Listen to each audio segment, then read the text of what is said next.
Why don't we get started? Welcome, everyone. I think all of us look back with great horror at the series of mass shootings we've had in our country, and none of these are anything but horrible. But particularly horrendous are the ones in our schools, in our places of worship, and the ones that kill children, teenagers, and students. In that light, I do say we are proud to be able to host this event tonight. Certainly highly relevant to the core values here at the university of being critically engaged in current issues and working to try to design creatively some effective solutions to some of these problems.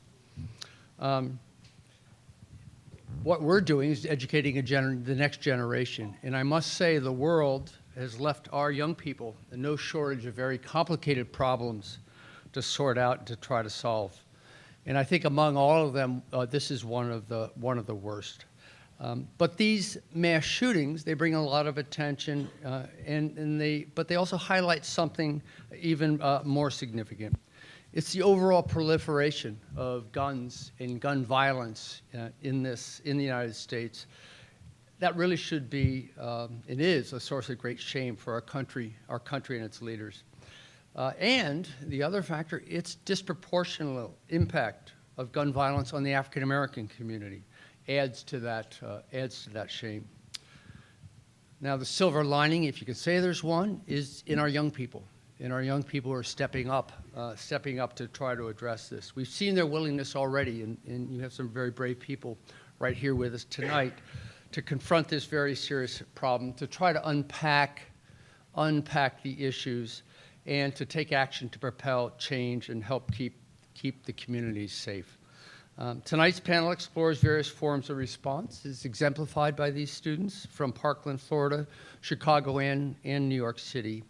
And to our panelists tonight, you've borne witness, you have suffered, you are survivors, but you're also agents of change. And in this, I think you're very powerful. So we applaud your courage.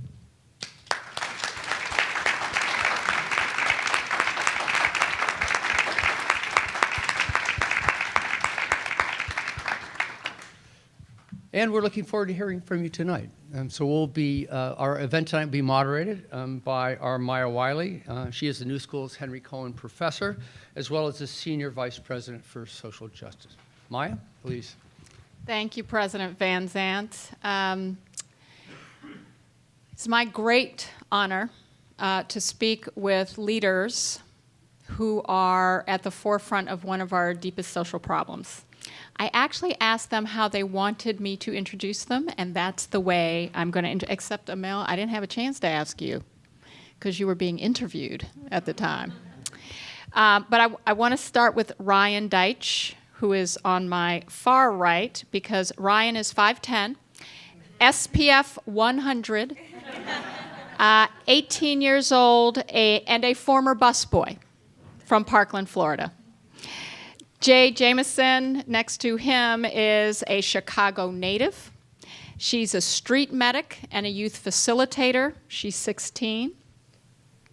Matt Deitsch, Stoneman Douglas alumni and head of the strategy and partnerships for March for Our Lives. And Amel Burton, who's from Queens, New York, who I didn't ask how to introduce him, so I'm just going to say Life Camp, which is a violence interruption community organization, no, I'm saying it wrong, Erica? Okay. See, this is why I asked. Do you want to introduce yourself? I'm a peace ambassador representing Life Camp, Inc. Thank you. See, this is why you have to ask people how they should be. And there are really a couple of reasons why we wanted to have this discussion at the New School.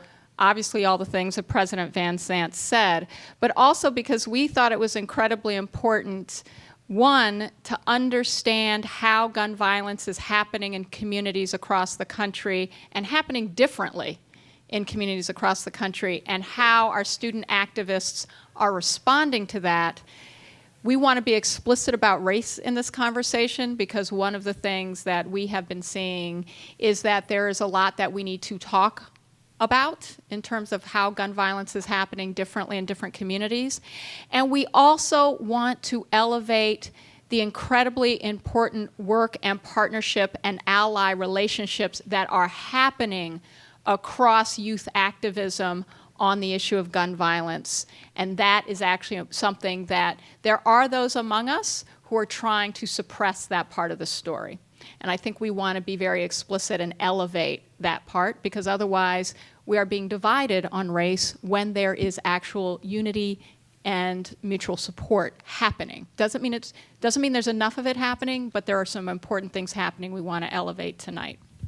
So with that, and I am going to start with a few statistics. I think this is a very knowledgeable audience, and but I think it is also important that we remember what we're actually talking about. We're talking about 46 children and teens who are shot or murdered or assaulted or who commit suicide or are part of unintentional shootings or police shootings. 46 children every day in this country. It's hard to read all the statistics. I'm just going to say one more. If you're black and male in this country, you're 13 times more likely to be shot and killed. And at the same time, there is a long history of work that happens in communities that have been trying to address these issues, because I think some of what we're going to hear is also some work that has a very long history. So it isn't just new work. But I also want to really elevate what we need to do to support this work. So understanding how students are organizing, how the activism is happening, and what students need, and how we need to be in support of our student leaders. So with that, I actually want to start with you all actually telling your own stories about your experience with gun violence and therefore how you came to be leaders in violence interruption and in gun reform in this country. Amel, do you want to start? Sure. Hello. Hi. Well, I think it's Mr. Yeah, it's good. It's good. Okay. Well, on December 2nd, actually, would you like to all close your eyes so I can take you on this journey? Okay. So, I know a boy who was a good kid, you know, in a bad neighborhood where violence was a culture. And one day the violence had slipped into upon his house. And the boy, his brother was murdered by his father. And he was thinking, why? Why would it do that? What happened? Well, the boy, he spoke to his father, and he said, "Dad, why would you do it? What was the reason?" And his father asked him. He said, "Son, it is what it is." From there, that was traumatic for me. And yes, the boy is me. All right, you can open your eyes now. I just really didn't feel a little comfortable saying it. And well, now I'm more comfortable. So it was very shocking because I wouldn't expect it to be my brother getting shot by my father at that. And that's one of the things that no one will go through. All right, for another second, just close your eyes and imagine your parent shooting your brother. I don't want you to speak, but I just want you to know that was really bad. It's a bad feeling. And yeah, I'm here today to tell a story because I'm strong. You got to stay strong. That's what's going to get you to where you need to be. Yeah.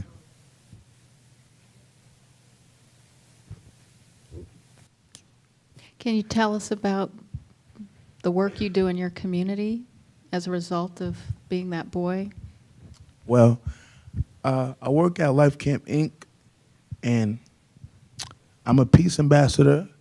I go canvassing, which is actually walking around, and we help people. We try to get people off the streets from being murdered or going to jail. And like, you know, if you have problems, you can come talk to us freely, willingly. And Life Camp is the place. Yeah. Thank you. Matt? I found my way to be on this panel because of a lot of events that were out of my control. I graduated from Stoneman Douglas in 2016, and I have a brother who's on this panel with me, who's a senior at Marjory Stoneman Douglas, and I have a sister who's a freshman at Marjory Stoneman Douglas. And I came home, and I was home for a series of months because I wanted to spend more time with my family. And I was staying home for family events. I got to see my brother turn 18. I got to see my dad turn 50. Sorry, Dad, for exposing your age. I got to see my cousin Barry get married. And the last family event before I went back to school was going to be my sister's 15th birthday, which was on Valentine's Day. So I spent that day setting up for her birthday party, and I spent most of that day sitting on the floor wondering how I could do anything. How I felt so helpless sitting there, not knowing if she was okay or if my brother was okay, and when I was going to see him again, if I was going to see them again. And I got a call from a good friend of mine, Cameron Kasky, later that night, and he asked me to help design a logo for him for #NeverAgain. And he was like, we're going to make this, where everyone's going to see it, and they're going to know that this cannot happen again. And I was like, Cameron, I don't design stuff. That's not what I do. And I helped him find someone who could design it, and next thing I know, I'm on his living room floor, and he's telling us that we are going to march on Washington. And we thought we were going to get about 90 people is what we thought we were going to get. And we were signing up people, and we were like, DC's far from Parkland. No one's going to want to go. And now we hosted the largest protest in DC history, and it had over 800 sibling marches. It's the largest call to action for gun reform in the history of this country, and we're not slowing down, and we're going to make sure that we put an end to gun violence in this country. Thank you, Matt. And we're going to come back to how that's happening. But Jay? Hello, everyone. My name is Jay. I'm from Chicago. And when I was 9 years old, my best friend died from an asthma attack, and I was with her. So from a young person's perspective, that got me interested in Black health from a really short age. My mother was also very conscious and very active in our community, so I was brought up in that atmosphere. And then in January of 2016, I heard about this collective called Ujima Medics, which is a Black health collective that's grassroots that aims to assist and train Black people and brown people in Chicago on how to deal and treat with health crises that we deal with. And one of the most important, the first thing we addressed was gunshot wounds. We train people how to assist and treat someone who has been wounded by a gun while the ambulance is waiting. The reason why this was such an important thing, why it was founded in the first place, was because on the south side of Chicago, where I'm from, there is no trauma center. There's no level 1 trauma center where people who are wounded can go to. So people die on the way to Northwestern, which is on the other side of Chicago. And I do want to say that we're getting a trauma center very soon because people like things like this have been happening in Chicago. We are not gonna not have a trauma center. But so that was happening, and I'm in UMedics, and I'm training all over the city. I didn't know that following July, a few days after my 15th birthday, I was going to see a man be shot right in my hood, right in Oakwood Shores. And I see that happen. And, you know, the story of how that day went down is a complete, complex, complicated story. But the end of the day, he ended up in my living room, and I was able to treat him and help him with his wounds, and he lived. So I guess you could say I saved his life. You can, I guess.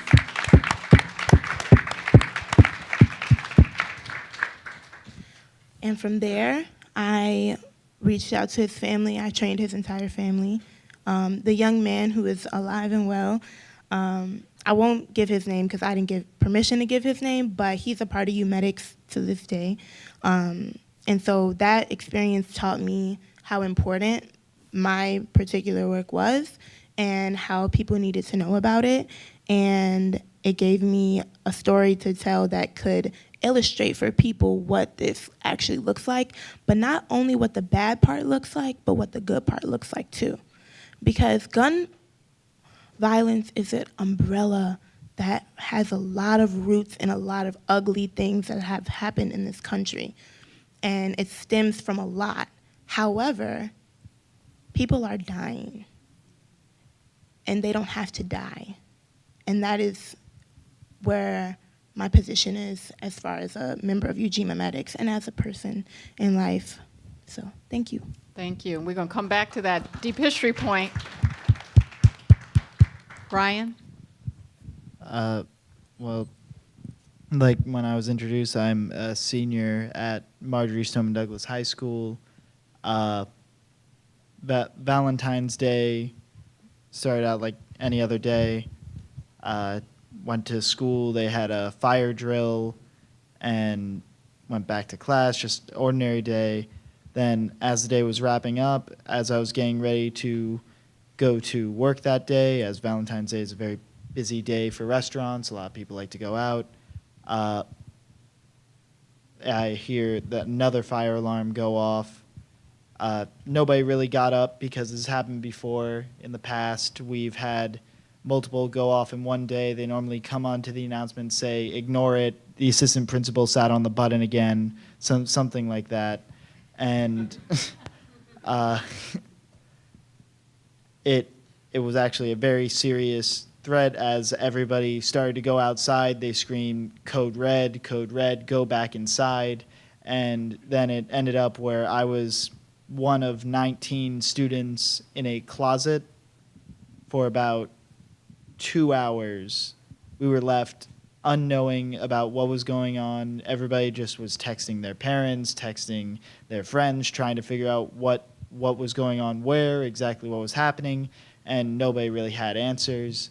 And the next human interaction that I had outside of the 19 in that closet was a police officer in full military gear barging into the closet, breaking the door open, and pointing his weapon straight at me, along with everybody else in that closet, in which several of the students were crying because they were led to believe that their friends were now dead. And the police officers were being the least sensitive in the entire situation, escalating it further as to making us all feel like criminals rather than the victims. And it's just nobody should have to deal with that. Nobody should have to go through a situation like that. And just from the work that I've been doing and the work that my friends have been doing and every other organization for years and years now on this issue, it's just we're trying to make sure that other people don't have to suffer that way. Other people don't have to go through what some of us have gone through. And we're just working towards it bit by bit, whether it's through legislation, whether it's through going to community after community, just trying to make sure that we can band together and fix the problems that need to be fixed. because all of this is preventable. All of these deaths, all of these injuries, all of this grief, it's all preventable. And as long as we put that work in, as long as we just look at the problems at hand and face them head on, we'll be able to fix those problems. But that's all these groups have to do. That's all our group and other groups that we've been trying to work with have been striving towards. It's just having that unified front regardless of where you're from, because Parkland, Florida had a mass shooting. Parkland, Florida is one of the safest cities in Florida. There was one murder within the past 10 years, something 5 or 6 years, something like that. Ridiculously low crime rate. And we no longer, at least from the way that our city is now structured, we should no longer have to deal with those issues. But it doesn't mean that everywhere else in America doesn't.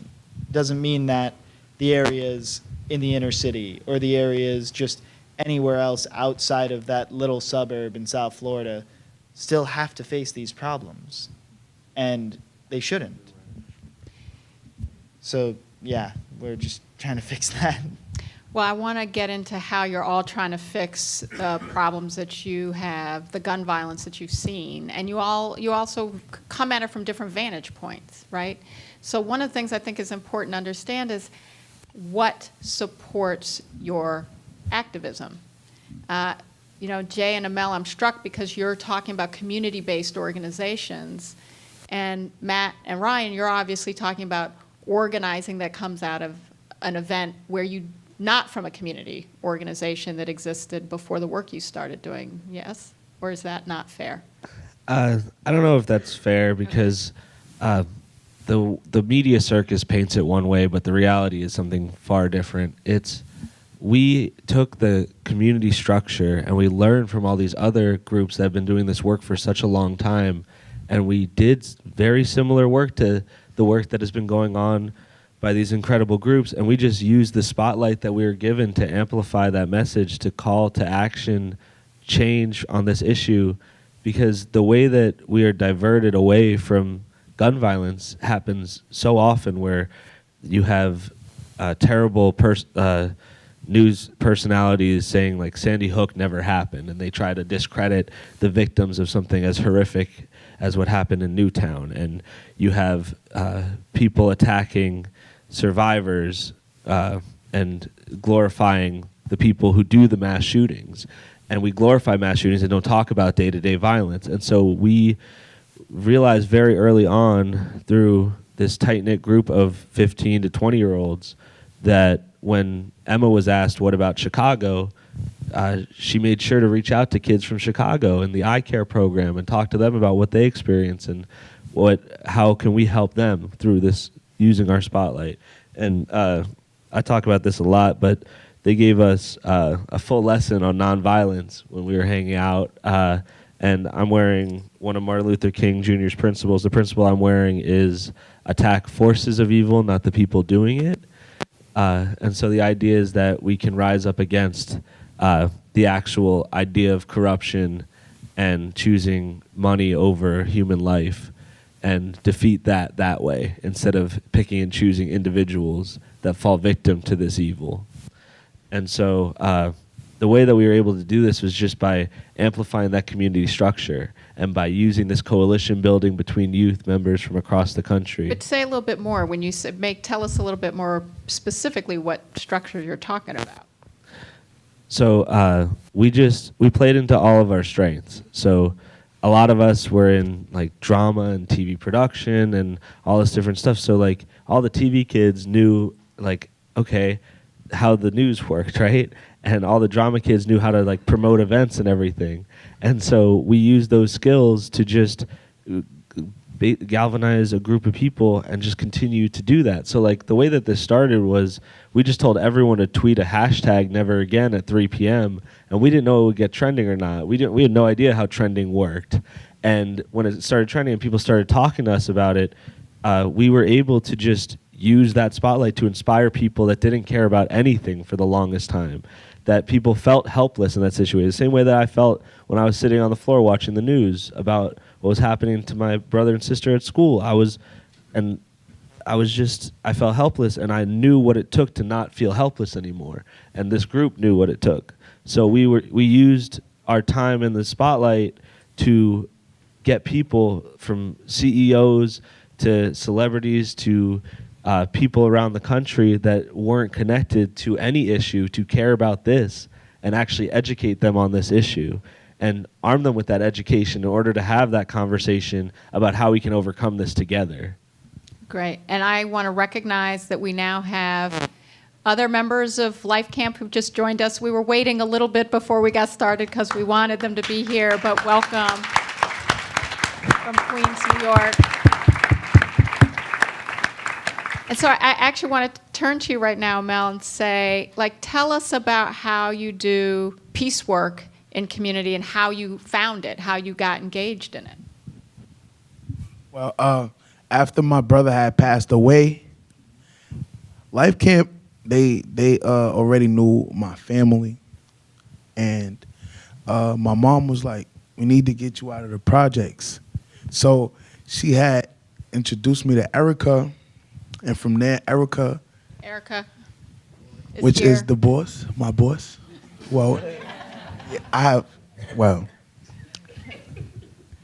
all right. So Erica had brought me to a lot of places. One of the places was Camp Good Grief, where kids just like me, they didn't lose their loved ones to gun violence, but they lost their loved ones. And I was like, I wasn't so eager to tell my story. I was jealous. I mean, not jealous. I was nervous. And one of the ladies, she was like, "Oh, everyone here has been through what you've been through, so you don't have to be scared." And from there, I embraced myself to speak, and that made me speak like how I'm here to tell you my story today. I wasn't doing this before until I met Erica in Life Camp. I would want to say Life Camp too, because I don't want people to feel, a little jealous too. So I'm gonna say Life Camp. So, and yeah, and another thing, we are connected with Urban Yogi. It's young men who from the same place I am, Southside Jamaica, Queens. And we do yoga to take away all the trauma and all the memories, to bring you into a peaceful state of mind. Yeah. And so I understand part of what you do is also ensuring that violence does not happen in your community. How do you do that? Well, one example is we go canvassing. And we take the people off the streets. We try to get them to do better for their life from the bad places and the projects and stuff. We take them from the worst places, and we bring them together so we all one hood. And Jay, I want to ask you, because I know some of the story, but I want you to talk a little bit more about how you see the work that you do in Ujima Medics. You've talked a little bit about how you came to it, but you've done a lot of other activism too. And so, how do you think? And we've talked a lot about this. Is actually a really important point about trauma. And Ryan, just to warn you, I'm going to ask you next as well how you manage the trauma, because you all have experienced very traumatic incidents at the same time that you're confronting the very things that created your trauma. So how do you do that? Well, I want to say, so y'all understand, that when he came into my back door bleeding, 2 wounds, one in his neck, one up through his jaw, it was really, really bad. I could have been so frantic, been so emotional, been so just not prepared for that situation that it would have ruined me. I was 15. I was coming home from my first date. You feel me? I would have been really, really depressed right now. But because I had the training that I had, I was able to confront that situation with ambition, with bravery, with courage. And that is a part of violence prevention, because a lot of violence that happens, you know, like peacefulness is a lifestyle for real, because that violence could have been on me, violence to myself. So it's a thought process. If I had not been previously prepared for that situation, and because it was so like 1 in a million, like he came from across the street, just so happened to be running for cover from his shooter, and just so happened to turn on my door, which just so happened to be open. Like, come on now. It's 1 in a million chance that happens, but I'm from Chicago and it happens to people every day. So why should we not be prepared for that situation? If we're from places that we consistently have to confront gun violence, and I understand mass shootings, they're all at once. But Chicago and other places around the city, it's every single day. Every single day. There's some of us who have to deal with that every single day. You know what I'm saying? How many people before, you know, you send your loved one off, or they, you know, you go to school or you go to work, you say, be safe? Because that's real. You need to be safe when you go outside the house. Like you know, like you just, and in order to not be traumatized from that type of violence that's habitual and just abrasive, you have to be prepared. You have to be empowered. So that has directly contributed to healing that trauma, you know, 100%.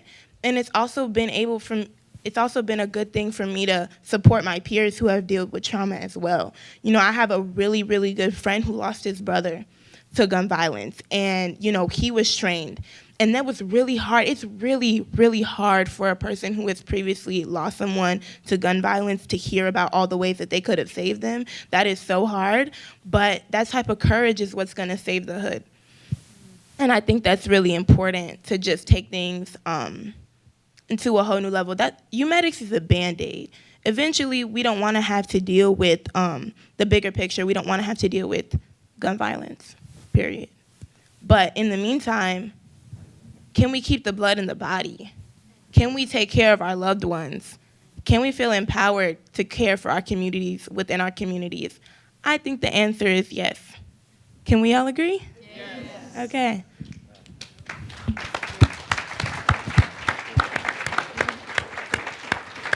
One of the things I just want to say it out loud, although I think it's obvious, is there is a long history of working on violence and preventing violence prevention, organizing in Black community that is often not acknowledged. One thing I want to really appreciate also about March for Our Lives in Parkland is how conscious you all have been on that, and I want to come back to that consciousness and where it comes from. But I don't want to skip this over, Ryan, because the story you told is heart-wrenching.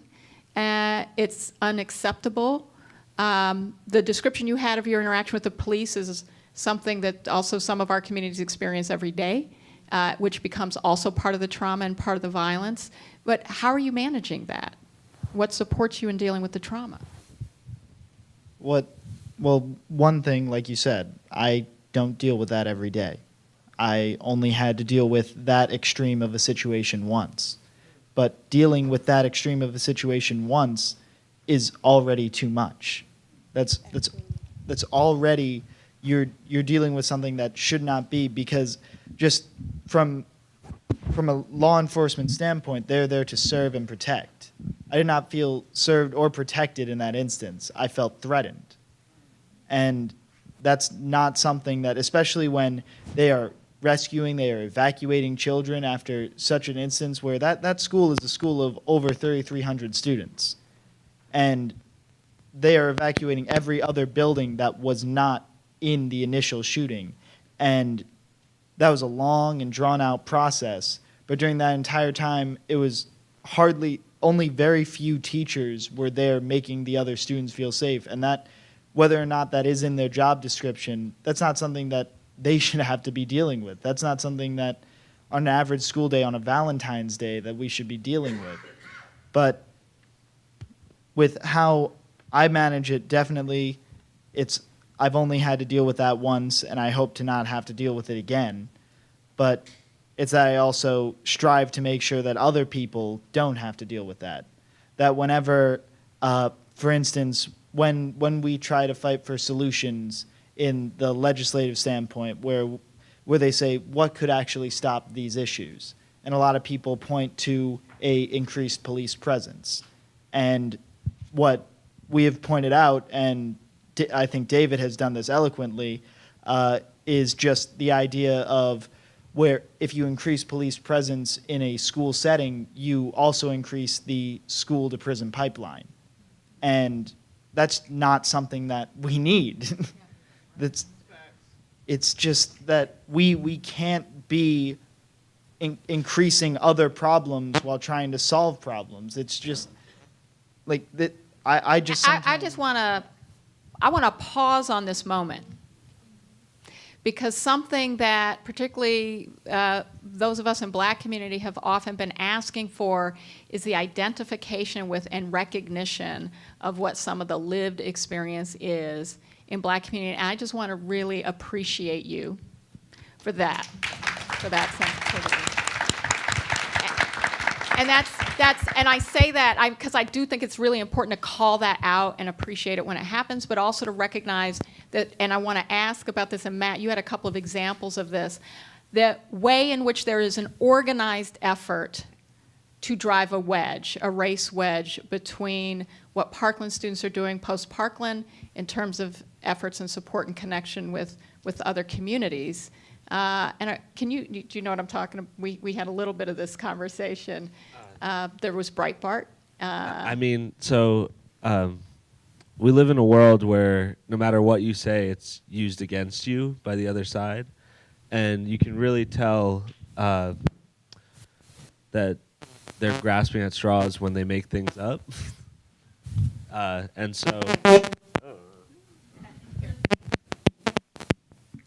be me. Hello? Okay. Okay, so a lot of the time when we were reaching, like what I said about Emma earlier, when they said, what about Chicago? When you get hit with that whataboutism, where they try to slice your knees out, they try to get you off your footing, they try to take you away from that situation, discredit you. They try to drive a wedge in the conversation because they say what about and don't offer any solutions.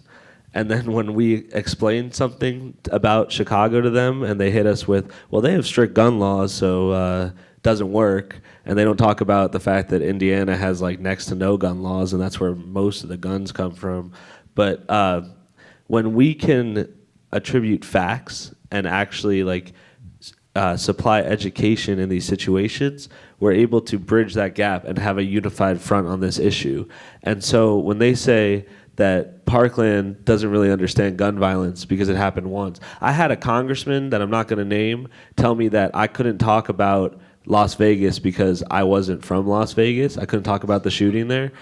That is the most ignorant thing I've ever heard in my entire life, that we can't talk about the pain of other people because we ourselves do not feel that pain. We have to approach this issue as if we're trying to heal everyone, not just ourselves. And that's part of the problem, is that people are looking out for how can I be safe, not how can my neighbor be safe. And so that's what we're trying to do here, is not just come up with solutions that make Stoneman Douglas safe, but make a Waffle House in Tennessee safe, and make a concert in Las Vegas safe, and make a nightclub in Orlando safe, so that we can ensure that people don't have to suffer from this trauma and violence anymore. And so when they throw us...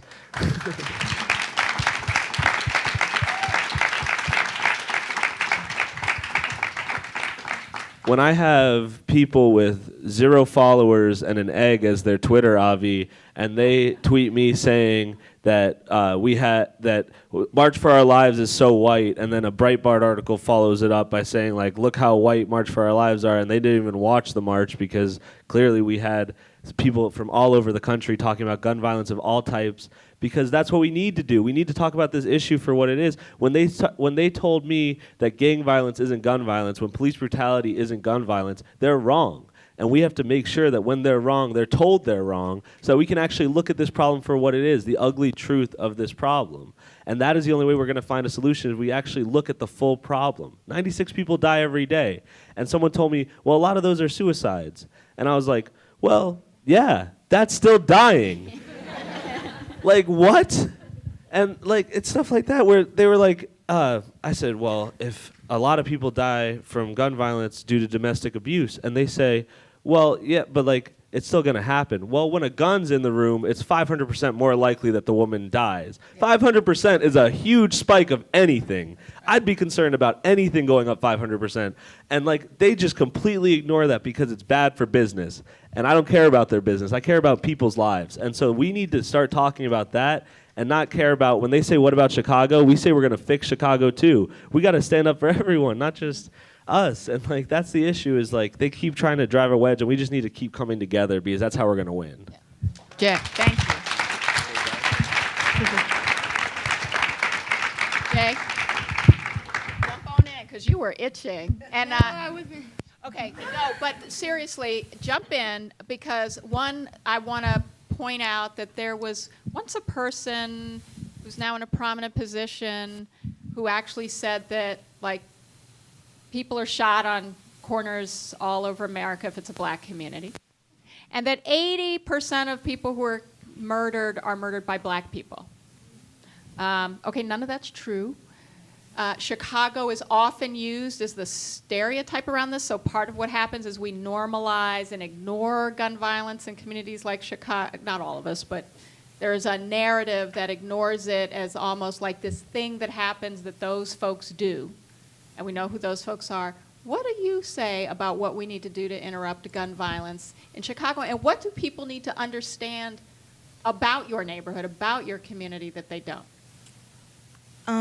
I think people need to understand that we can only receive outside help as much as we can help ourselves. And that's why I'm so invested in like my community and teaching my community on how to do this, because if they don't take responsibility for this problem, we are not even going to be in the position to receive any outside help, because we're going to be so wired into self-destructive ways. It's a mindset, like I mentioned before. So number one, I want to just say that we need to start small, because if the black community, if Chicago in particular doesn't see the problem and doesn't want to actively work to fix it, then nothing is going to change. It has to be interpersonal first, and then intrapersonal, and then communal, and then national. It has to build. And then I also want to say that I don't know if any of you guys have been to Chicago, but Chicago is beautiful. It is not the war zone that people make it out to be. Yes, it is bad. We deal with gun violence, like I said, every single day. If it wasn't bad, Ujima Medics wouldn't exist. However, we don't need anybody to save us if we can't save ourselves. And we're trying to do that. We need help, but we need less of, I'm gonna swoop in and save you, and more of like what they're trying to do is like, we're gonna collaborate with you. We're going to work together. You know, we don't need these big non-for-profits coming in our neighborhoods and basically gentrifying our neighborhoods by putting these like super duper nice, like it's just like a big tunnel and like crazy slope of things that happen that I think are not effective ways to solve this problem, because it starts with empowerment and believing that our life is worthy. I know so many people who are really from the hood, who have really had it hard, and they aspire to be on a t-shirt. They aspire to be a candle visual. That's life for them. You know what I'm saying? That is their height. That's their expectancy, is to be a RIP. You know what I'm saying? There are so many black people who don't value their lives for themselves. So how can we take agency over this issue if we don't even value ourselves? That's important. That's the first thing. And that, again, is a mindset, and that's empowering. Do I think that Ujima Medics, the training you get, is going to help 100% of the people live that you do it for? No, because there's people who go to the best hospitals in the world and still don't make it. It's not a cure-all, but it's a method of empowerment to take people and give people responsibility. Ujima is Kiswahili for collective work and responsibility. That's what we want to do, and we want to do that around health and around black and brown communities. So, I mean, I just want everyone to understand that, like, Chicago, I think, again, like, she mentioned is used as an example of the worst that gun violence is, you know? And maybe if you look at the numbers, it is, but we're a work in progress just like anybody else. And there's also a lot of beauty in Chicago, and there's an African American History Museum, the DeSable Museum, is beautiful. It's in Chicago on the South Side. There is so much art and so much beauty that is overlooked when you say things like, oh, it's trash, or oh, you know, you can't walk down the street in Chicago without getting shot, because that's not true. It's not true. And a lot of the people who die from gun violence in Chicago are victims of police brutality as well. And you made the point also, the length of time it takes for an ambulance to come to your community also means more people die rather than surviving the gunshot. Absolutely. And I just wanted to point out to you like what healthcare looks like in Chicago. When when the young man came into my house and I'm helping him, the first thing I did was call 911, right? I gave them my address. Then I know the fire department. I can literally walk to the fire department from my house, right? So I called them. They said the ambulance is on my way. After that, I call my mother, who was at the lake, and I say, Mom, like, this is happening. You need to get home. She gets there before the ambulance does. In what world? It's because it's strategic. So are we going to be a victim to that? Are we going to be a victim to that institution, or are we going to take responsibility? Are we going to keep blood in our bodies? Are we going to save our loved ones or not? You know? One of the things that's so important about this, and there's research, by the way, Pat Sharkey, who's a sociologist at NYU, has actually demonstrated that community-based organizations have been critically important to the reduction of violent crime in communities, but we also often don't think about the importance of that kind of community-based empowerment and support as being anti-crime. And I think one of the important things about Life Camp is that it's a health model, right? It's a health model rather than a criminal justice model for interrupting violence and creating more peace. Amel, so talk a little bit about how that works, or what feels powerful about that for you in your community and the way that you're a peace ambassador, because that's also a very powerful leadership title to have, is peace ambassador. Well, see, I live in a project, so it's like difficult for people to be like, oh, well, not difficult. It's weird for people to say, oh, he's from the projects, and he works with Life Camp. Yeah, that's weird. But I don't look at it as that. I look at it as bettering my life, so I don't have to become something that previous people I've seen do what they did. And we use gun violence as a health issue because, like, you got, for instance, you say people, they get mad. Like, what, I don't know what degree is it, but it's like, I think it's second, like when a person, he's not intended to kill someone, but he did it because it was like right there in that time. That's a health problem. Like, for instance, I don't know what it is, but people just, they could be happy and then snap right there. And that's what causes death. That's one way that people get murdered. You might, yeah. Yeah, that's real. Ryan, so what supports your activism? Not just yours, but obviously because there are a lot of you, but what are the things that have helped enable the activism that you all are doing? It's been a lot of things. It's really hard to break down exactly, like, there's no clear-cut formula to it. It's some of the definitely the best support has been pretty much the people we've met throughout this journey as we continue to travel to different cities, different communities, speak out to different people and listen to people as well. It's just everybody we've met and spoken to has been very supportive in this fight.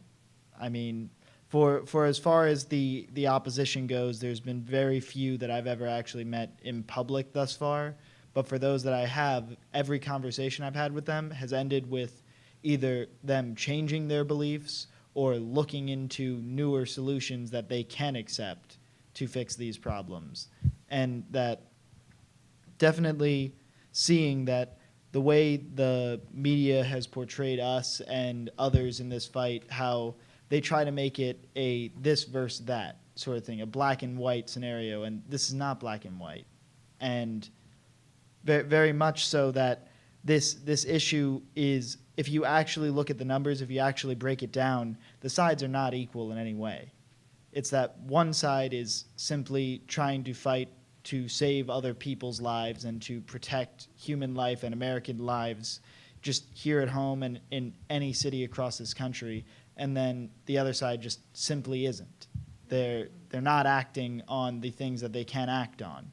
And whether it's just people at any level of government, in law enforcement, in Congress, in local city officials, regardless of who they are, it's just they can do so much more at all times.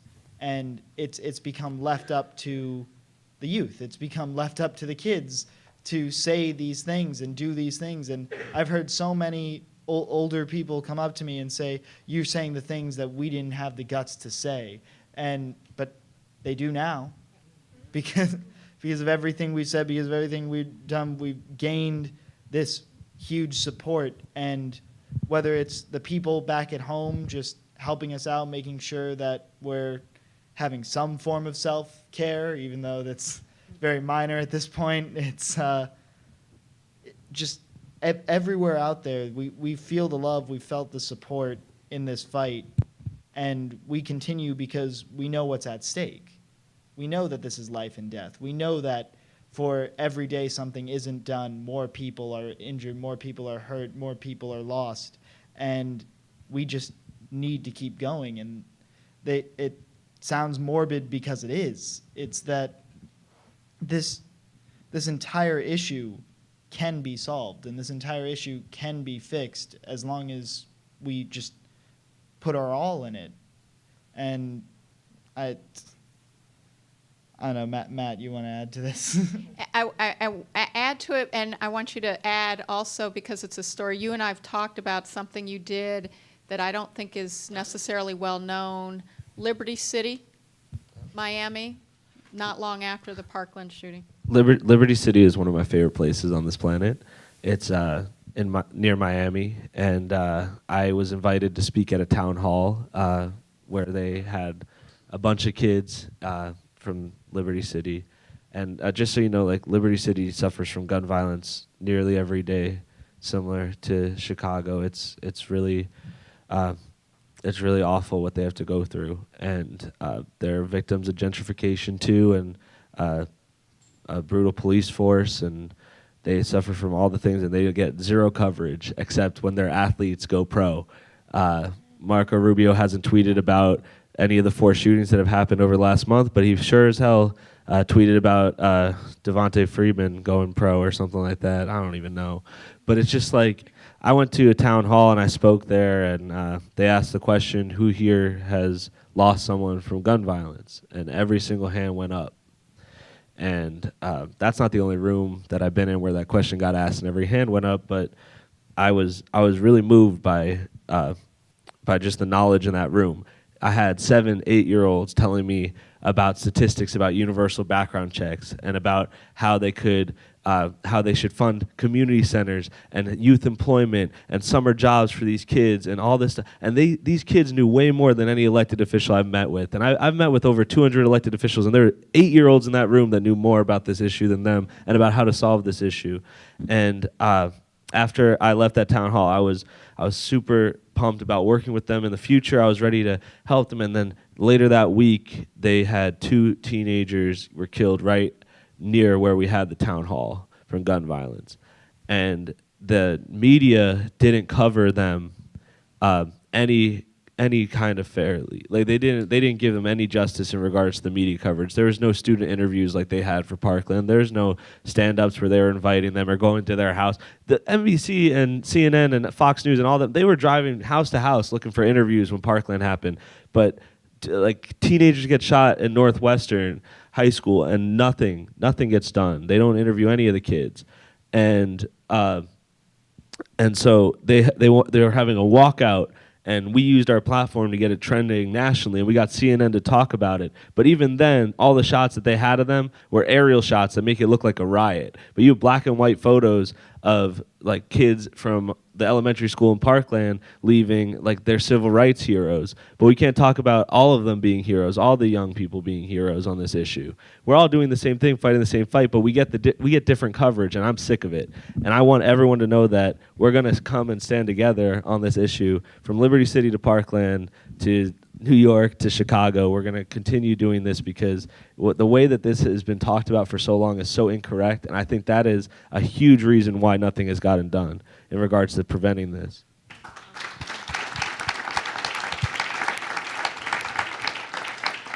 I could literally ask questions all night. I want to make sure we have an opportunity for the audience to participate, but I also want to know, what do you want to ask each other?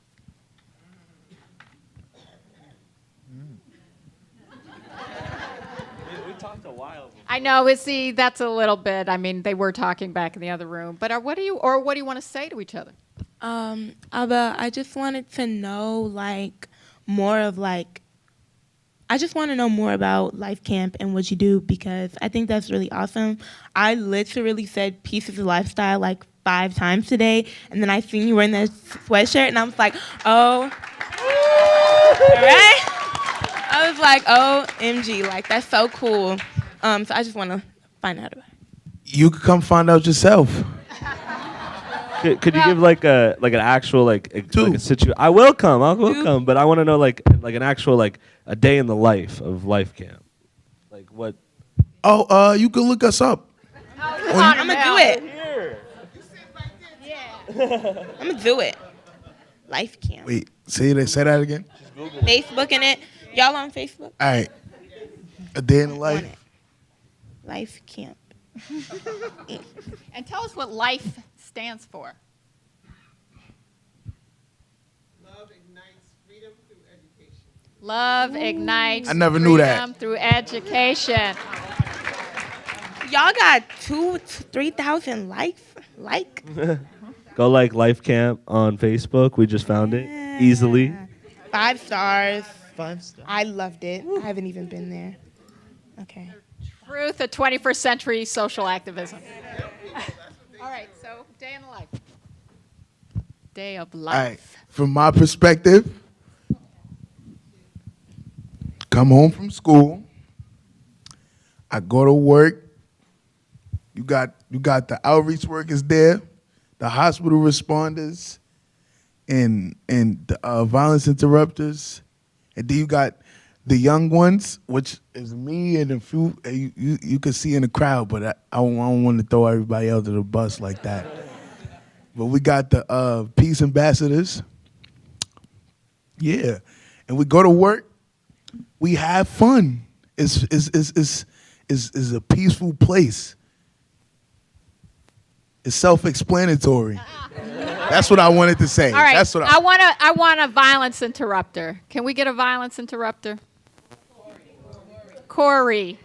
All right. All right, cool. Corey. Come tell us a day in the life of a violence interrupter. Corey. I feel jealous. I'm Hello, just joking. my name Corey. I'm a violence interrupter supervisor. I've been a part of Life Camp for 6 years. What we do is we canvass a catchment area. We walk, we talk to the youth. We make inroads. We talk to churches. We go in stores and ask them if they have any problems, because a lot of times after school, kids go into the stores and, some of them steal and the such. So, we go into the stores. We talk to the community. We bring the kids into Life Camp, because we're a safe zone. You know, once you come up in life camp, you know, that's where the cussing stops. You know, anything you do on the outside, you come inside and it comes into a halt. Or we bring kids to the outreach workers. You know, maybe they need OSHA classes or GED, things in that nature. So that's what we do as a violence interrupters. Not just GD. What? They take us on trips. Yeah. All right. Oh, we going to Rutgers tomorrow too. University. Great. I want to also open it up to the audience. So what do you want to ask? We have a couple of mics floating.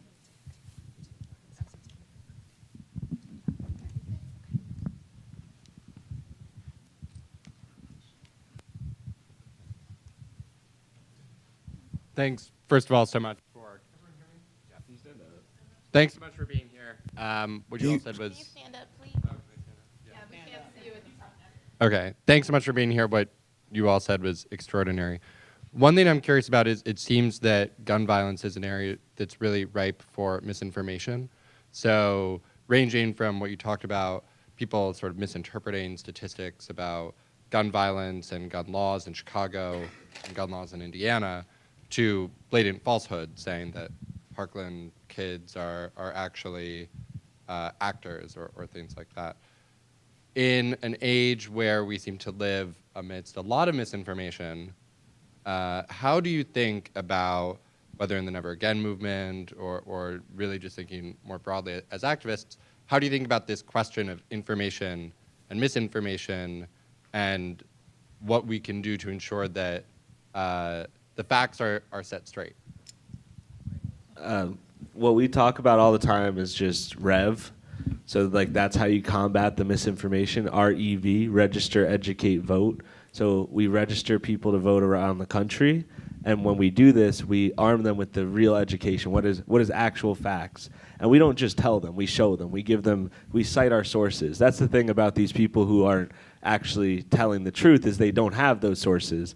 I saw this one thing, it was they cited this one article, and that article cited this one database, and that database was called by at least 30 other databases as a corrupt organization.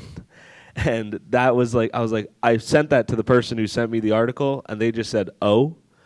And so, like, I mean, I've had people tell me that we have universal background checks already.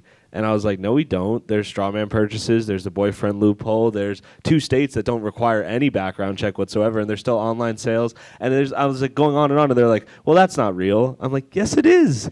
And I was at this crowd, and I had a 12-year-old girl come up to this guy after and say, like, look, it's real, like, and showed her on her little iPhone, whatever, showed this grown man that he was wrong, and I've never seen anyone more embarrassed. And so, like, that's what we have to do, is we have all, like my brother said in his speech at the march, that we have all of human knowledge at the tip of our fingertips. Like, all we have to do is use it to actually figure out what's true, and if you hear something that is just, like, absurd, like the fact that, like, people are saying that we have background checks already or whatever, and then you look it up and you're like, okay, like this isn't true. Like you have to have that tough conversation. And so like that's what we're doing around the country, is having that tough conversation. I was just in Ocala, Florida at a rally, and we were getting booed and things thrown at us, and we were having those tough conversations with people. And I promise you, there's people in Trump hats and Confederate flag stickers that are supposed to hate me that were agreeing with our whole platform at the end of the day. Because when you get rid of that misinformation, you actually realize that we're all just we can all save lives together, and no one is going to take away your guns or whatever. Like, that's just fear-mongering. They're trying to sell something to you. We're not trying to sell anything. We're trying to actually do the most American thing: life, liberty, the pursuit of happiness. And so, like, that's what when we talk about that, like, no, there's no one that disagrees. And so that's what we learned, is that, like, we can just be as honest as possible and use the full truth to our advantage, because we are on the side of justice in this regard.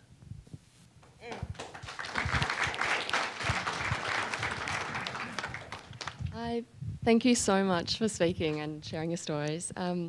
I'm trying to understand better the relationship between police violence and civilian gun violence.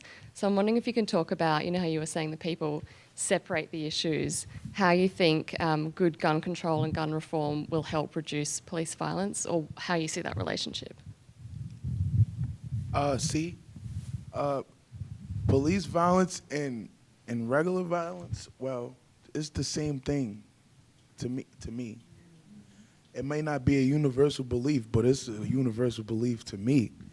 And like, like they got this law that they're trying to get rid of AR-15s. But you gotta remember, we don't just have AR-15s in this world. We got all types of handguns and stuff. They making bombs. That's still a weapon. We still got knives, all of that. Yeah. I think it loops in because, again, it's a mindset, and when you can't, if the police are using violence and guns to solve their problems, then that sets the example, and that makes it okay. So if we can reform the way that police enforce violence in our communities, then that would be less of a standard. And I think that's really important because the whole issue around police brutality is a big, deep issue, but I think that it's rooted in the fact that historically, the United States solves its problems with the violence, historically. That's what we do. So that's what's okay in the eyes of American history. So when we learn that in school, and we see that our police officers doing that it becomes more acceptable. And it makes people think that they can use it as a form to solve whatever problem they might have. And so it goes together, because if police have less of an accessibility and are using their weapons for less harm to people, then that's going to set an example for civilians to not just automatically think that that's normal. I just want to add one last bit to that. Just the idea of accountability, where a lot in our society, if a cop guns down an unarmed black teenager, he is most likely either A, going to keep his job, or B, just going to be put to desk work. Now, I don't know about what anybody here feels, but murder is murder. And if you're going to kill another individual, you shouldn't be able to just go back to your job the next day. It's The job that allowed you to kill someone. It's just that we need to, as a people and as a country, just be able to come together and hold everybody accountable. Whether it's legislation, whether it's just another human being, whether it's a police officer, we just need to hold everybody accountable to what they should, to the highest degree, because right now they aren't. Right now, way too many police officers are able to get away with a lot of the things they are getting away with, and it's these things that we just have to continually point out and we have to work towards, because this is not just a governmental problem. This is not just a Chicago problem. This is not just New York. This is not just a Parkland problem. This is just a societal problem that we have. This is a cultural issue. And we can fix that as long as we come together and as long as we continue to point this out. As just we need to constantly stay vigilant. We need to constantly see what is going on in our communities and what is going on across the nation.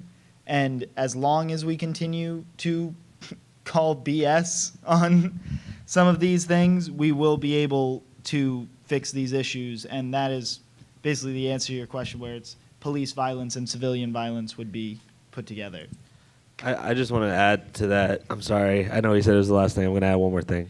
There has to be a standard for power and authority in this country, and there isn't right now. And I come from a family that a lot of my family members are police officers, but there's a lot of police officers out there who are domestic abusers. There are a lot of police officers out there who are rapists, and they get away with it.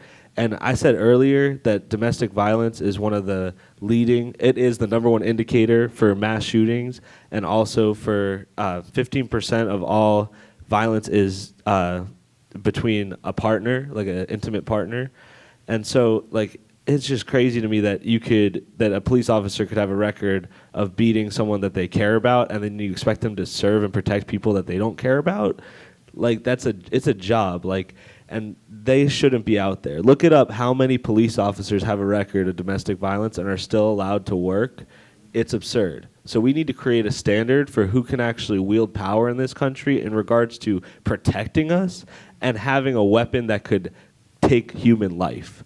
And that's not just for police officers. I want no domestic abusers to have guns, but I mean especially police officers. Like that. Okay.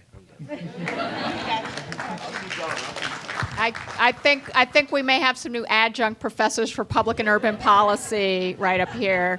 And I just want to add, I think everything that was said was so important, and I just want to add that it's part of elevating the fact that communities that have been working against gun violence for so long have been using a public health model as opposed to a criminal justice model. We have seen incarceration and criminal involvement and mass incarceration increase 700% in this country while violence was dramatically decreasing. So it's like our policing didn't keep pace with actually what in a lot of instances was community-based work that was actually bringing the crime rates down. So there really is using a public health model as opposed to a criminal justice model or injustice model to address violence is actually one of the things that links the experiences of all this activism and is why we have to see it as intersectional, I think as Jay said and as all the students said, around guns and violence prevention and the way that all of these things interact. And by having interaction across activism like we're hearing right now is one of the ways that will get accomplished, I think.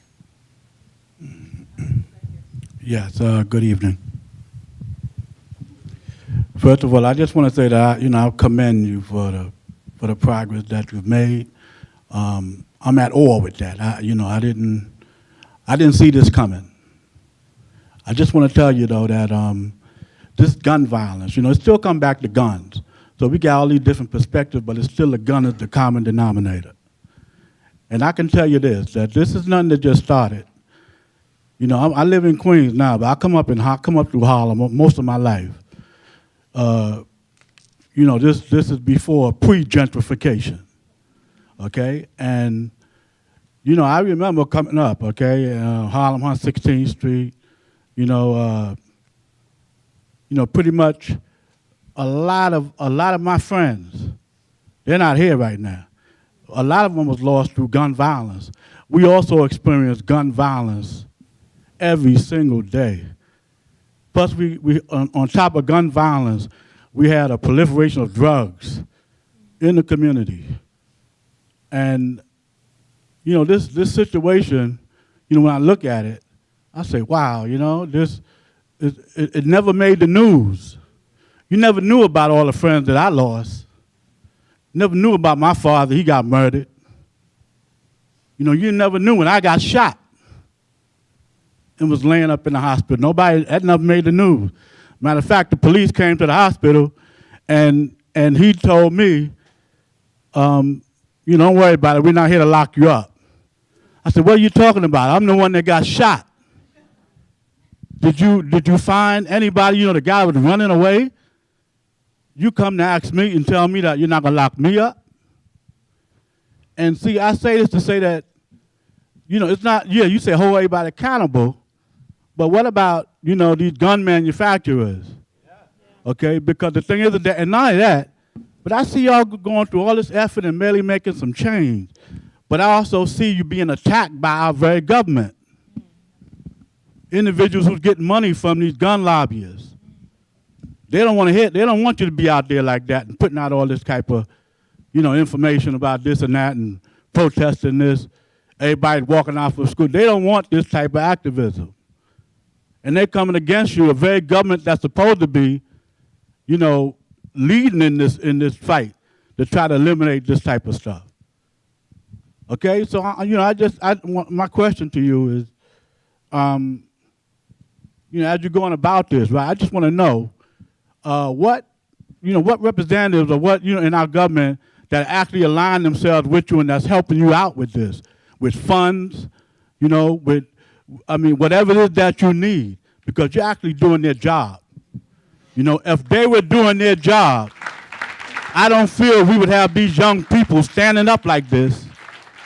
You see what I'm saying? And taking it to their own hands. These are kids. And they saying, I want to live. And they are taking the fight to grown-ups because the grown-ups are not acting like grown-ups. And I just want to commend you, and I just want to know what representatives are helping you out with this fight. So just super quick, I just want to bring up the first point you made with like gun manufacturers and things like that.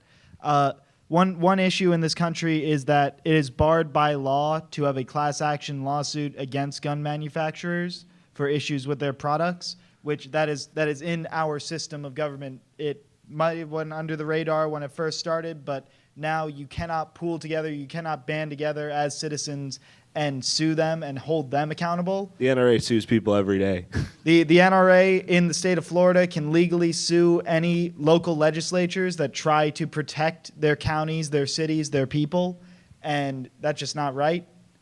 And like we need to point these things out. We need to show that these are the issues in the system so that we can try to mend the system. And as for any representatives and people of government that have been helping us, honestly, like, we haven't gotten a single dollar from anyone in the government, but it's like, why? Like, they're funneling so much money into their pockets to fight up against us. Like, how could we ever expect that? Well, the good thing is that they can't. We gonna outlive them. He said this earlier. They all gonna die, and we gonna be. And we're going to vote, and we're going to run for office. Maybe we can't change the system for what it is right now. There's 4 million new voters in this upcoming election, and we're going to create the most educated, dedicated voting force that this country has ever seen, because we have the technology, we have the motivation, and we hate the people right now that are telling us that this is normal. This is the price of freedom. They couldn't be more wrong. Because we have the solutions, and we're handing it to them, and they're fumbling it on purpose. Exactly. And we're sick of that. I'm running for office. I'm only 16. But when I am of age, I'm going to run for office because, maybe we can't change the system, but we can contribute, and we can play it in our favor. We can play the system. That's what we can do. I'm going to be your campaign manager. Amen. So I do want to point out, because I think this is also true of Life Camp, it's certainly true of Cure Violence in Chicago, that actually has relationships with the city public health departments. And I just want to say that because I think we also see that our cities and local government has been stepping up better and differently, often unfortunately, than our federal government. But I also want to note that Krasner, who is the recently elected public prosecutor district attorney for Philadelphia, not only said that he was no longer going to prosecute low-level crimes because it was just a mechanism for incarcerating too many low-income people for poverty, meaning black and brown people in Philadelphia. He then turned around and brought a lawsuit with the mayor against 10 opioid manufacturers, so a little different from the gun manufacturers, but said the problem aren't the people who have the public health problem with drugs, it's the people who are selling them. And it's the same kind of public health model we need with guns. So, I don't know if, before I do that, I don't know if people noticed, like, my staff said, come here, immediately, it's urgent, right? And so I went out, and they showed me a situation where somebody is attempting to kill someone right now, right? And so they're out there attempting to get in touch with this person and this person and this person to mediate the situation right now. And I just want to say that in the vein of we have to understand that the death and destruction of our community is something real. And that I love these children, but they're not going to go out there and stop them people from killing someone right now. That's not what they're going to do. That's not their job, but that's not what they're going to do. So I want us in society to understand that we can't say that these children, these babies who we have to protect, that is our job, that it is their responsibility, or that they're going to resolve the gun violence issue in America. They're going to give the legs and the voice and the guidance to the younger people and help support the movement on different levels, and in the advocacy thing, they can talk loud and think. But in the black and brown community, we have to go in front of guns every single day and literally take them out of their hands. My staff literally, Ms. Dixon, who lost her son to gun violence. He died in her arm. We watched her, because we have security cameras, stand in front of two men with their gun out and take the gun out of the man's hand and push the other one back, a grown woman. And it's just that they don't know how to do that right now. Amel don't know how to do that now. And we don't want to give him the responsibility to do that, because they're young people and they need to live. They need to enjoy life. And so I don't want to put all of because what happens in our society, right, is if we say they got it, then all of the resources, unfortunately, will start going to them.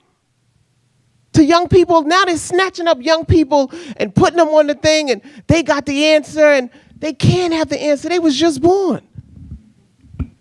They can have a vision. You don't know what you don't know. Violence is a business of America, and is it a disease of people who have been victims of trauma year after year after year. This sister right here's brother was killed. She washed the blood off the cement. And then I met her because they were trying to kill her son. A 13-year-old was trying to kill her 13-year-old son. And so we mediated the situation. It took a year to mediate the situation. And then we had to send her son out of town because we couldn't mediate the situation. A year. Back and forth. These kids with guns. And so that's what we do. My name is Erica Ford, and I am the founder and CEO of Life Camp Incorporated. I am also, even more importantly, I am the co-creator of the New York City Crisis Management System that has over 20 sites in New York City, over 52 organizations that work together that made New York the safest big city in America. And although the brothers and sisters of the various sites don't get the recognition and the support that they need, but they are the ones. The police come after the shootings. We're there before the shootings, mediating, intervening, and interrupting violence every single day and helping families heal. And this is Amel's mother right here. I just want to take 2 minutes to say that.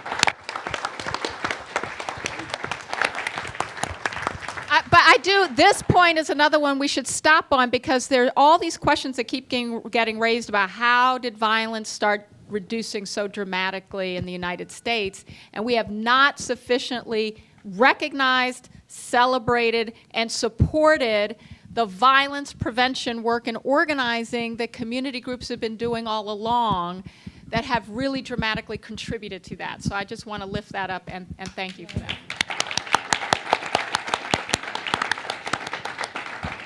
Questions? Much for being here. It's really great to hear all of your experiences, and I'm incredibly moved by how articulate and aware you all are of the problems in your communities. One question I wanted to ask, because you guys have all made a great point about holding people accountable and holding the government accountable. But one thing that I think gets glossed over in the conversation about violence in our communities a lot is what we can do to hold powerful institutions accountable. So I went to the University of Chicago. So I basically this community that's basically within the South Side, but pretty much walled off from it. And throughout my time at the university, I saw a lot of activism happening, like among students on campus, to try to lobby the administration to build a trauma center and to be better about engaging with the community, especially because the university has a gigantic private police force in addition to the CPD that contributes to that environment of police brutality. And I saw over the time that I was there that it was just so easy for the university to say, well, we're just a private institution. It's not our responsibility to be involved in the community at all, and we just protect our own. So what can we do to hold these institutions accountable when it's easy for them to just say, like, it's not our job? Well, I mean, one thing that we have noticed throughout this journey, as we've called for town halls all across the country and seeing the results of that, is that everybody likes to point fingers. Everybody likes to say, it's not my problem, it's theirs. And we can't take that. We just can't take that as an answer, but you got to find somebody you can go to. And sadly, where a lot of people who oppose a lot of the things that all of our organizations have been doing, where they go against life and instead go to line their pockets with money, clearly one of the driving factors here is money. So with a private institution, with a private university, you can pull together the students, you can pull together the alumni, all the people that the university calls year after year to get that money from. Tell them, don't send a single dollar unless they try to support a trauma center. Don't give them what they want unless you're getting what you want in return. Because you cannot just fund all of these organizations if they're not going to do anything for you. Absolutely. You have to divest, and that's an important term. You invest in what you want, but you have to divest from what you don't want. Just an example, I don't shop at Victoria's Secret or Pink because they make their underwear and they make their clothes through prison labor. So how are you going to say, oh, the school-to-prison pipeline is so bad. They enslaving people. Prison is modern-day slavery, but you got Victoria's Secret underwear on. You just gave them $50. You're contributing to that system. So the best way is to divest your money, number one, because money is powerful, especially in the United States of America. So divest your money, number one. Then talk about it. And force, like, I just did a workshop the other day by Authenticity or something like that by Dr. Obai Reed. And it was basically a build or burn workshop. And it's like you have these certain things that, you have this institution, and you can either build that institution, you could either say, okay, this institution is in my community, it's going to be there. How can I build it? How can I play that up so it benefits my people?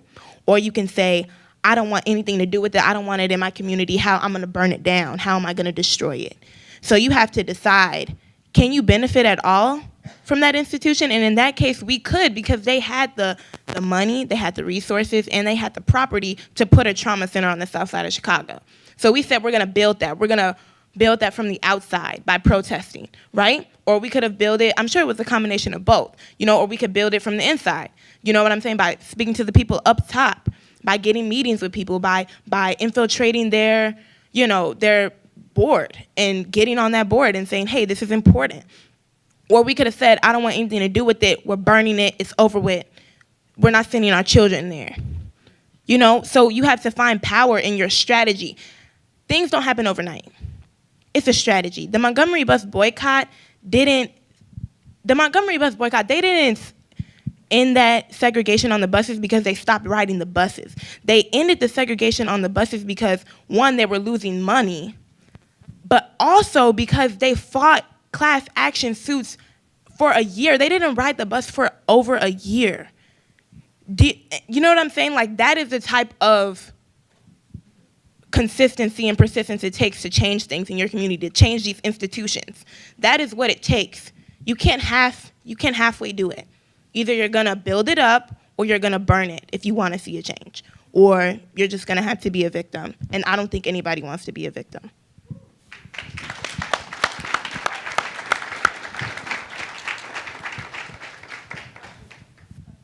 So it's my honor to be here with you all today, guys. And actually, my name is Hamza. I'm a student in International High School, Union Square. And what happened to each of you guys, like it's more than possible to happen to me or to happen to any teenagers around the U.S. And as you all say that this problem is not only New York problem or Chicago problem, it's actually all like U.S. problem around the whole. So my question is like, how can we stop this issue? Is there like a plan that you guys setting up for it that all students or teenagers as us and as all of you here can follow it to be like all together and to be more stronger as a body? Like to be together and united, we're gonna be more stronger because we actually now, like we can find like a lot of students they wanna fight for this problem, they wanna face this issue, but they are lost because there is no leader. There is not, like they didn't find that, like the place to lead them to their goal. So I want just like to ask you, is there a plan that all students or like as a teenagers to follow this plan? Thank you so much. Thank you so much for asking that question. Yeah, I mean, this is going to be a little long-winded, so stick with me. But there is a plan, I promise. It's all on the website, marchforourlives.com. There are two parts to this plan. The first part is about creating leadership. So we have a how to start a school club on there for activism and what that club can look like and what the goals of that club can look like. We have started over 600 of them, and we announced the clubs less than 2 weeks ago. So those clubs are going to continue to grow. I don't think we've even mentioned on like TV once. It's just Twitter. So like you can look on the website right now how to start an activism club at your school. And then so that's step one. Step two is to have an actual policy plan that you can push to your elected officials. And when the elected officials do not support that plan, you replace those elected officials through registering people to vote, educating people, and actually going to vote. And so the 5-point plan is pretty simple, and a lot of gun violence groups also support similar plans. So the first thing is to create categorized grants for CDC research in regards to gun violence so that we can see which communities are affected by gun violence and how consistently, and how we can invest in community-based programming like Life Camp in order to combat these instances of violence. And so second is digitizing the ATF records. The alcohol, tobacco, and firearms are barred by law from recording their gun sales on online or digitally. It's a paper trail, and most of the paper receipts either are disregarded or lost. And so it's nearly impossible to trace back where a gun actually came from in the long run. And so bringing that into the 21st century is a huge step forward. Like if you ever watch like SVU and they like pick up a gun and they're like, oh, this gun belonged to blah, blah, blah and blah, blah, blah crime. Like that's all made up, that none of that exists. And so we have to realize that what it actually is them going into like trailers and being like, ah, nothing. And like that happens most of the time. And so that is a huge way of combating illegal gun sales. And then the third one is something that has 97% approval rating with the general public, which is expanding universal background checks to also include things like closing strawman purchases. Strawman purchases are like if I would fail a background check, but my boy here wouldn't, and I go in with him and I'm like, oh, that looks really cool, and he goes and buys it and then sells it to me legally, that's allowed in a lot of places around this country. And 3 of the 4 guns used in Columbine were strawman purchases. And so stopping that is a huge step forward to stopping bad people from getting weapons, also stopping people like domestic abusers from getting weapons, like I said earlier. So that's all in the universal background checks, creating a system that is like, okay, this person's dangerous, they should not have a weapon. The fourth thing is a high-capacity magazine ban. And the fifth thing is an assault weapons ban with an extensive buyback program to get weapons of war off our streets. So those 5 policies all poll above 65% with the general public, which is way more than we agree on most things. Like, honestly. So like using those 5 points, registering people to vote, educating them about this issue, and actually going out to vote, and also running for office. If you have friends that are out of age, to challenge these people. We threatened someone with an A+ rating from the NRA that we were going to get an 18-year-old to run against her, and she dropped out of the race. This is going to keep happening because they're scared. So all we have to do is we have to keep mobilizing, we have to keep informing, and as long as we continue to register people to vote and continue the education process, we will beat them. So that's the plan. But it's up to you. It's up to you to follow along with it.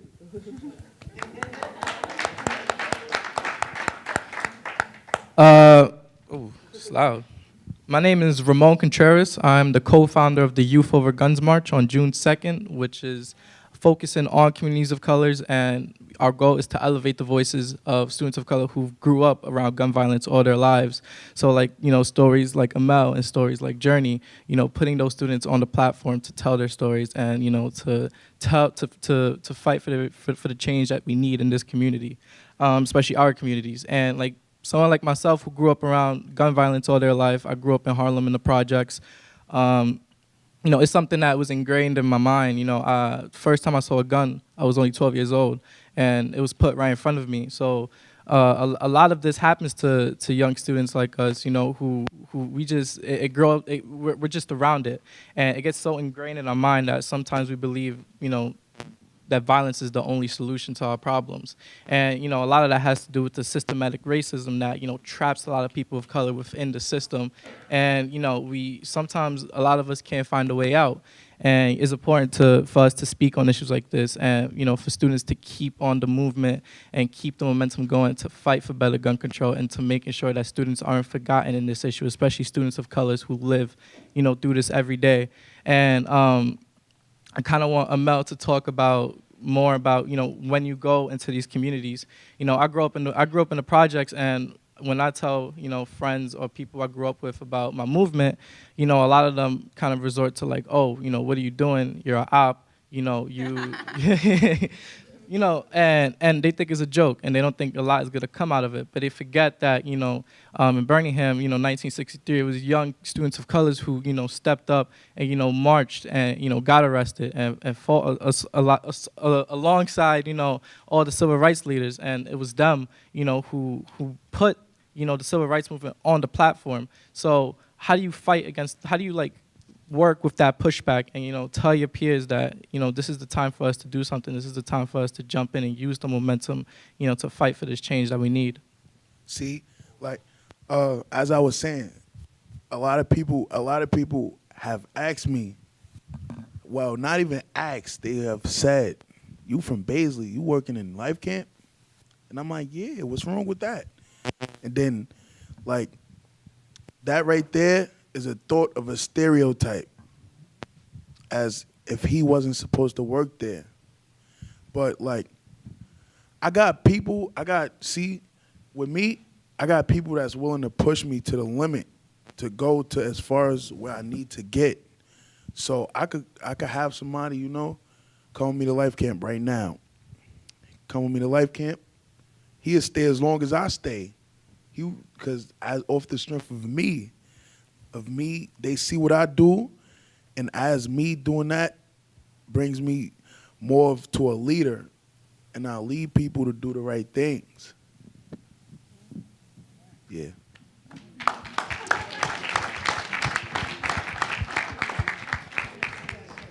So I just wanted to know your thoughts on how guns are portrayed in media, especially rap music, and how we can change that.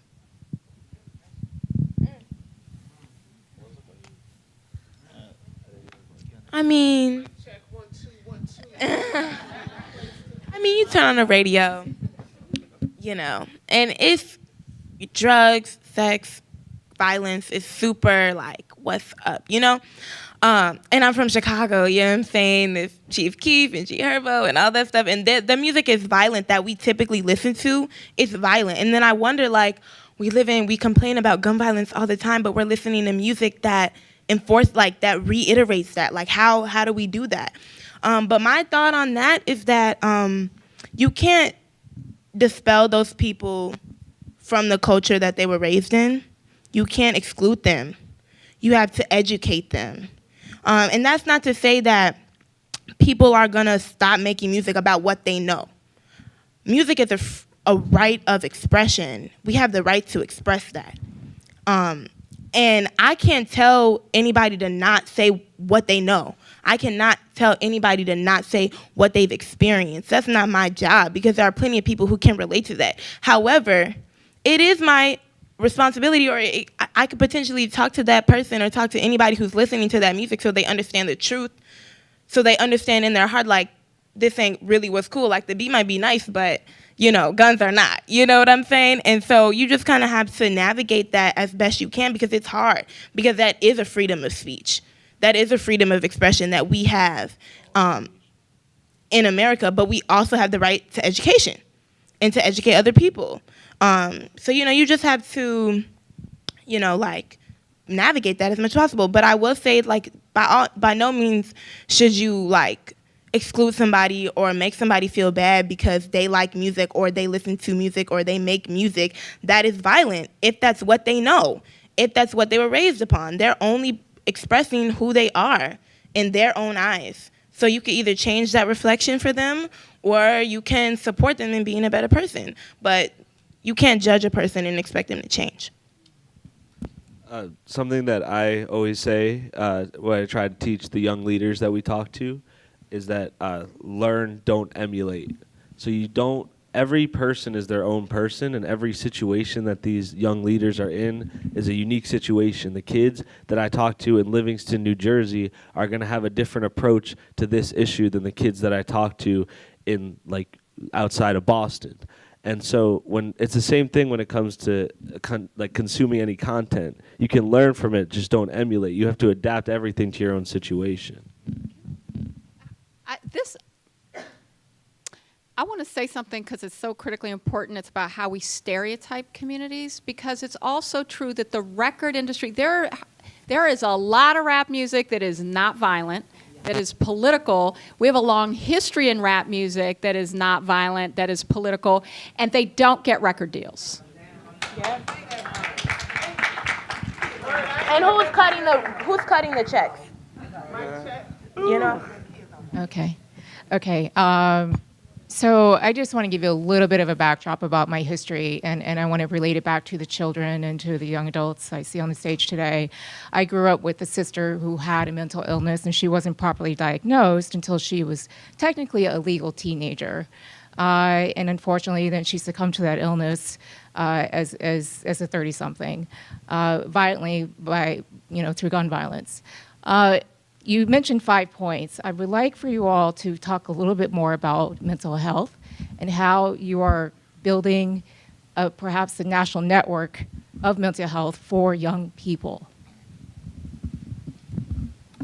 I think mental health is incredibly important, and a lot of that, the issue is that I don't want to just turn everyone against the mentally ill. I don't want to turn them into something that is such a strong negative, because no, I know you don't, but I'm saying that when it is used as a negative to divert from this issue.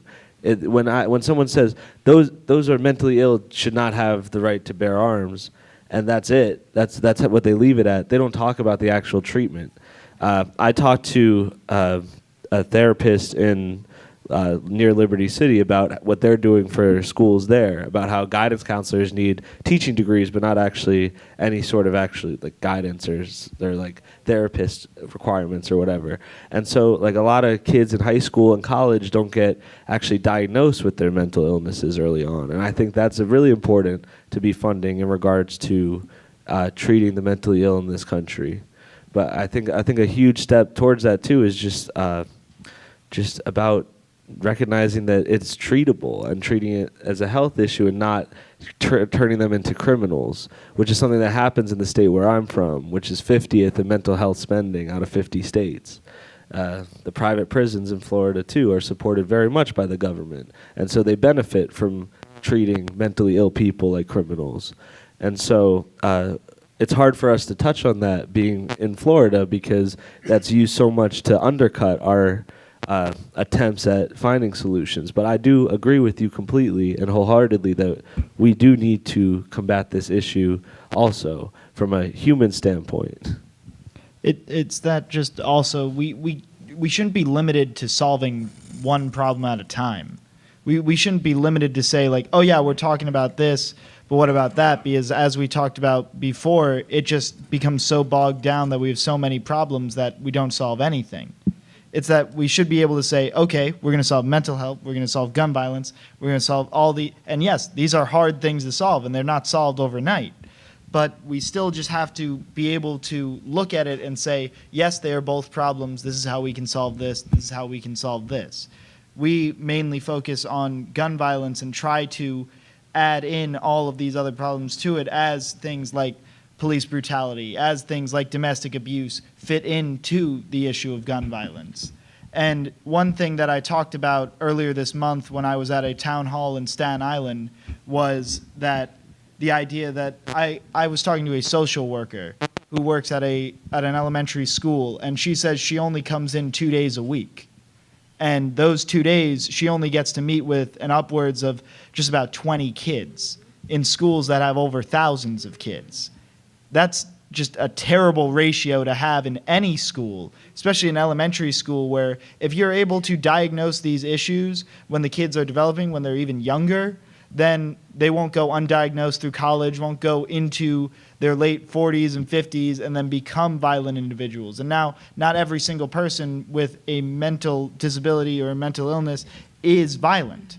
And that's another thing that we have to recognize as a society. There are plenty of people that have some of these disabilities that are not violent individuals.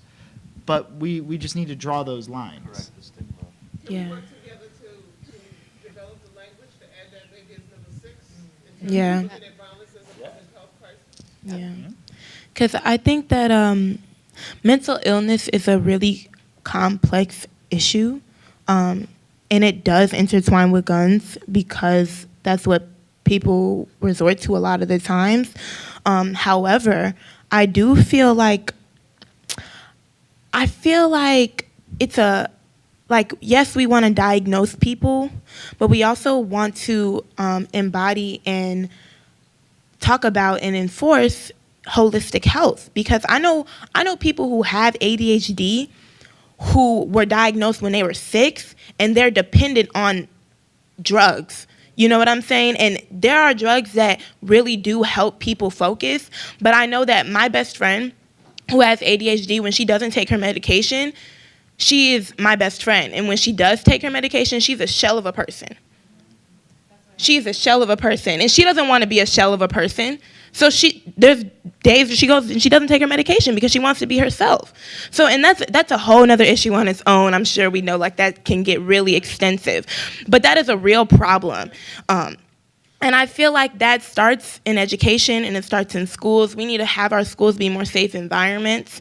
Like you said, that is so true, especially in schools all over the country. That's just normal to have a counselor that only comes in 2 or 3 times a week. And you have students who are coming to school the day after their loved one is shot or the day after. How soon did you go back to school after 2 weeks? How do you expect somebody to heal from a mass shooting in 2 weeks without, how many people are in high school or in college and suffer from anxiety and extreme stress that pushes them to these extents where they don't know how to manage? It's all about management. Teach people skills, how to meditate, how to do yoga. After I came from helping PETA, me and my mom went straight to the beach and we did yoga in a group of women. That's what we did, because you have to learn how to manage that. If people have all this anger, they have a sickness inside of them and they're never taught to individually manage that, what do you expect them to do but to resort to violence, and either inflicting violence on themselves or other people? And that's not to excuse, because I don't want to seem like, because I actually read an article the other day that was basically saying a lot of the people who commit mass shootings are actually not mentally ill. So I don't want people to think that all people who go out and shoot dozens of people are mentally ill, because that's not true. However, there is an overlap, and we have to address that. When we talk about, it's really important not to create a synonym of it, right? To say the mental health problem and the gun problem are the same. It's like a Venn diagram, where there's a part in the middle. If we solve the mental health crisis in this country, then we solve a fraction of the gun violence issue in this country. And if we solve the gun violence issue in this country, we solve a fraction of the mental health issue in this country. So it's really important to visualize it that way and not allow the people who are trying to divert us away from any solutions into equivocating the two. We're almost at time. We want to have one more question just before we do, because this is a fact I want everyone to know and hear. When children live within 5 miles of a violent act, their performance on standardized tests actually drop. By some measures, they can lose up to a year to 2 years of academic schooling in their test scores. So when we talk about some of the things that students in Chicago are experiencing, for example, it's actually also impacting the achievement gap, which is not an achievement gap, it's an opportunity gap. But I say that because there actually are very direct ramifications of gun violence on very basic things like academic performance. And so it's both, I think what all of you said is so critically important. It is critically important that we have a mental health agenda in this country, and that we see the connection to other problems that we have. And I think that the fact that so much of our violence interruption work is actually health work is important. Last question. Yes. How you doing? So my name is William Evans, and I'm also the founder of Neighborhood Benches. So I want to commend you all for doing what it is that you're doing, especially at such an early age. I also like to uplift Erica Ford as well for the great work she's been doing. So part of this leads into some statements y'all made, because at the age of 16 I was shot in the throat by a gun. And for 16 years, I lived with anger, right? Until I became a counselor and I was able to talk to other young people about how to live life, right? And then that's when I came up with the idea that I needed to start something that I can return to my community where I was shot at, where I lost my mother at, my grandmother at, and some friends, and try to do some difference. So I want to know, because y'all starting out so early, and I heard from the young lady up there, what do you do for self-care when you're dealing with these issues? Self-care is my middle name. I do face masks and stuff no, I'm just kidding. But no, seriously, that's important. I think if you know a young person who is speaking up for their community and the things they care about, I'm gonna try and make this quick. If you have a young person in your life that's speaking up about things they care about, that's trying to make a difference, you got to make sure that you are there to hold space for them and support them. It is not easy as a young person. It's not easy. Even just to be aware, even just to sit in an audience like this is not easy. So you have to hold space for young people. I have a mentor whose doors are open at all times for me to come in. You know what I'm saying? She likes to say she'll cater the revolution. Me and my little conscious woke friends, you know what I'm saying? We could go over there and she'll make sure we're fed, she'll make sure we're rested. And that is the type of space you adults need to hold for young people, because we're so I feel like our generation is super selfless and we just really want to help, we genuinely really want to help other people. And so sometimes we forget to take care of ourselves because we're so dedicated to making life better, because we want to live better lives. And so we forget, but if adults would help us in that journey of self-care, that would really make a difference. Hold space for the young people who are trying to make a difference. Don't call them rioters. Don't call them argumentative. Support them.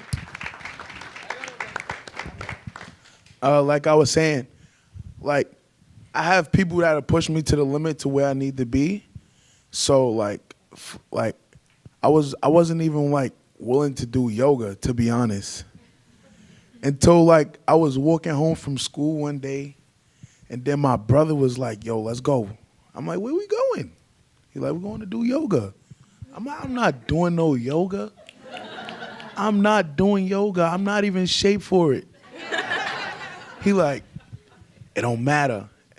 And then as I'm doing yoga, he's just like, "Imagine this, imagine that, imagine this. What if that?" And those are the thoughts you should be bringing in your head, at a mad mind state. Just imagine me wealthy, waking up where I don't have to do anything. I could just sit with my... Yep. And that's the only thing I think of. Yeah. I just surround myself with the most supportive people in the world. I mean, this group of kids that did the march and continue to do the March for Our Lives advocacy, it's a family. Like, there's 25 of us, and most of us were friends before any of this, but a lot of us have become family after the tragedy. And I mean, any one of our houses, even if it pisses off some of our parents, usually are unlocked, and we just walk in and out, and just, like, if we need someone, they're there. And I don't know, I listen to a lot of music and just try and reflect as much as I can, but it's hard. It's really hard to take care of yourself when there's so much to be done for other people. So I'm still figuring out is my answer. I mean, pretty much what Matt said, just with a lot of people, whenever we go places, ask, like, do you really know David Hogg? Do you really know Emma Gonzalez? And these are people that David I've known since freshman year. Emma I got to know earlier this year.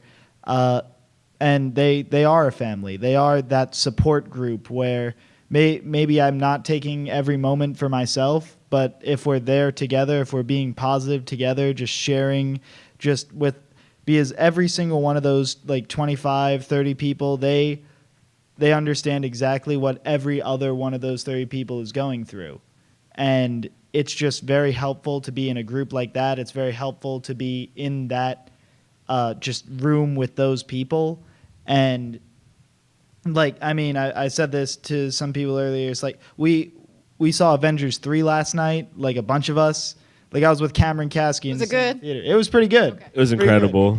But just, like, we still see movies. We still hang out. We're still teenagers. I have a girlfriend. I'm trying to figure out when to take her to Disney. He's lying. But, so yeah, it's just, with self-care and everything, I mean, before all this, I hardly slept. Now I hardly sleep, but I'm using the time wisely. It's just, we just gotta be mindful every now and then. Like, if we had to step back, like, I mean, I know my brother's tired. We got home from the movie around 2 a.m. and then flew straight here.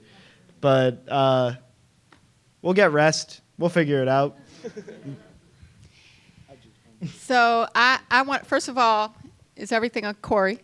So we heard, was violence interrupted? Thank you. I want to ask the mothers to come up.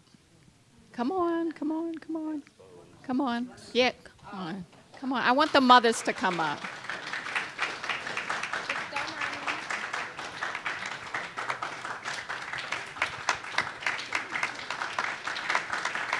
Yes.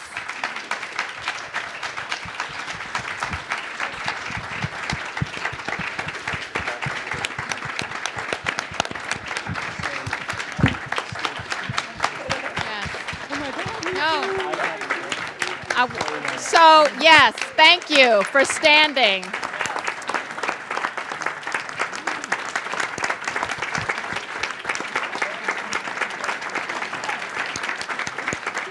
Yeah. So, this is the point in the evening when we thank people, and the people who really often don't get thanked are the mothers who are both responsible for creating the space that you talked about, for elevating and supporting the leadership we've seen. So I personally want to thank you, and thank you for it. And I want to thank Life Camp, and I want to thank all of you all who are here from Life Camp, because your example, your leadership, all of the things that you are doing in community matter so much to all of us. I want to thank my team, and I want to ask the new school leadership. We had almost a huge chunk of the senior leadership team from the new school here because people were so excited about this. I want to start with Carol Kim, because Carol is one of the reasons this happened.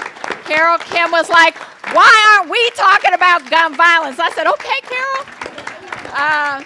Carol really helped pull this together, but Tim Marshall, our provost, is here. Tim, who is a very, very deep ally for me in the social justice work at the New School, and I want to thank you and recognize you. David Van Sant, who just left, but our president was here the whole time. We have faculty here. Mary is my boss. Okay. Mary Watson is our executive dean of New School, for New School for Public Engagement. I think Richard Kessler was here from COPA. Richard, we call our resident mensch. He left. He's our dean. But I say that because we really also want to be, as the New School, a community that holds you, a community that also thinks about how we support you. We want to thank you so much for being here, and I also want to thank our team, like Melanie Hart, our Director for Social Justice Initiative. Woo! Our AV team, and our marketing team that were here. But most of all, I want to thank you all in the audience and our students, our activists, because actually this is the leadership, this is the change. The change is now, the time is now, and the power is in this room. Thank you.